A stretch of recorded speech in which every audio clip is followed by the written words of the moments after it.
जय जय साईं राम। सर्वप्रथम मैं श्रद्धा के साथ श्री साईं बाबा के चरणों में प्रणाम करती हूँ। ओम साईं राम। श्री साईं सच्चरित्र अध्याय 39। नाना साहेब चांदोड़कर। अंत में नाना साहेब चांदोड़कर की कथा लिखकर हेमाड पंत ने यह अध्याय समाप्त किया है। एक समय जब नाना साहेब मालसापति और अन्य लोगों के साथ मस्जिद में बैठे हुए थे तो बीजापुर से एक संभ्रांत यवन परिवार श्री साईं बाबा के दर्शनार्थ आया। कुलवंतियों की लाज रक्षण भावना देखकर नाना साहेब वहां से निकल जाना चाहते थे, परंतु बाबा ने उन्हें रोक लिया। स्त्रियां आगे बढ़ी और उन्होंने बाबा के दर्शन किए। उनमें से एक महिला ने अपने मुंह पर से घूंघट हटाकर बाबा के चरणों में प्रणाम कर फिर घूंघट डाल लिया। नाना साहेब उसके सौंदर्य से आकर्षित हो गए और एक बार पुनः वह छवि देखने को लालियत हो उठे। नाना के मन की व्यथा जानकर उन लोगों के चले जाने के पश्चात बाबा उनसे कहने लगे कि नाना, क्यों व्यर्थ में मोहित हो रहे हो? इंद्रियों को अपना कार्य करने दो।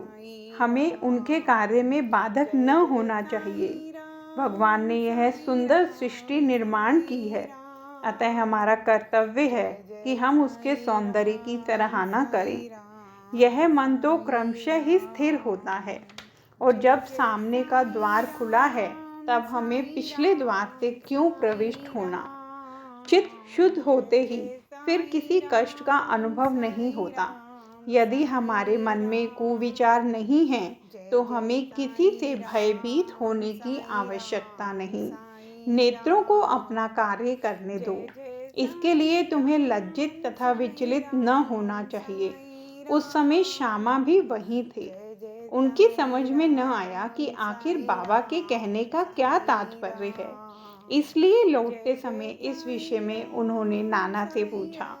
उस परम सुंदरी के सौंदर्य को देखकर जिस प्रकार वे मोहित हुए तथा यह व्यथा जानकर बाबा ने इस विषय पर जो उपदेश उन्हें दिए, उन्होंने उसका संपूर्ण वृत्तांत उनसे कहकर श्यामा को इस प्रकार समझाया। हमारा मन स्वभावतः ही चंचल है, पर हमें उसे लंपट न होने देना चाहिए। इंद्रियां चाहे भले ही चंचल हो जाएं, परंतु हमें अपने मन पर पूर्ण नियंत्रण रखकर उसे अशांत न होने देना चाहिए।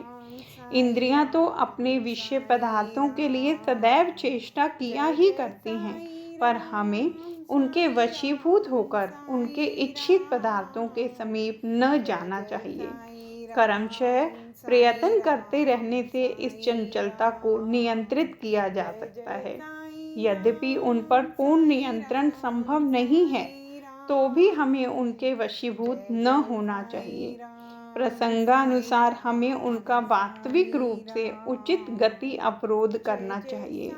सौंदर्य तो देखने का विषय है, इसलिए हमें निडर होकर सुंदर पदार्थों की ओर देखना चाहिए।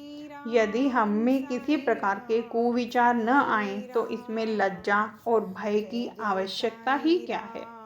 यदि मन को निरिच्छ बनाकर ईश्वर के सौंदर्य को निहारो तो इंद्रियां सहज और स्वाभाविक रूप से अपने वश में आ जाएंगी, और विषयानंद लेते समय भी तुम्हें ईश्वर की स्मृति बनी रहेगी। यदि उसे बाह्य इंद्रियों के पीछे दौड़ने तथा उनमें लिप्त रहने दोगे तो तुम्हारा जन्म मृत्यु के पास से कदापि छुटकारा न होगा।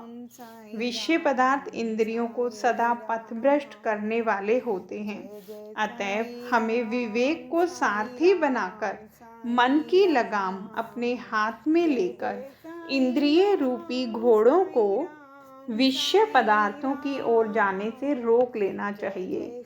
ऐसा विवेक रूपी सारथी हमें विष्णु पद की प्राप्ति करा देगा, जो हमारा यथार्थ में परम सत्य धाम है, और जहाँ गया हुआ प्राणी फिर कभी यहाँ नहीं लौटता। जय साईं राम।